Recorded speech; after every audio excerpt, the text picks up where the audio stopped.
આજે સવારમાં આણંદ અને વડોદરાને જોડતા ગંભીર બ્રિજ કોલેપ્સ થયો.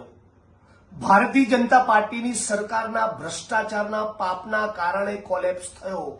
આમના પાપના કારણે તક્ષશિલા કાંડ સર્જાયો.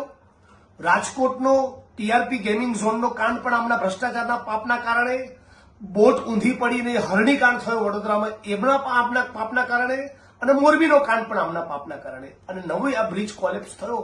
5 થી વધારે વાહનો ખાબક્યા અને અત્યાર સુધીના સમાચાર પ્રમાણે લગભગ 5 લોકોના મૃત્યુ થયા છે.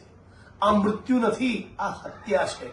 ભ્રષ્ટાચારના પાપના કારણે થયેલા ખૂન, જેમાં અધિકારીઓ અને ભારતીય જનતા પાર્ટીના નેતાઓ મોટા ભાગના પ્રકરણમાં સંડોવાયેલા હોય છે. થોડાક દિવસ પૂરતી ફોર્માલિટી પૂરતી તપાસ કરશે અને પછી મોરબી કાંડમાં, હરણી કાંડમાં, તક્ષશિલા કાંડ સુરતમાં, રાજકોટના અગ્નિકાંડમાં જેમ કુરડીમાં ગોળ ભંગાયો એમ આમાં પણ કુરડીમાં ગોળ ભાંગશે.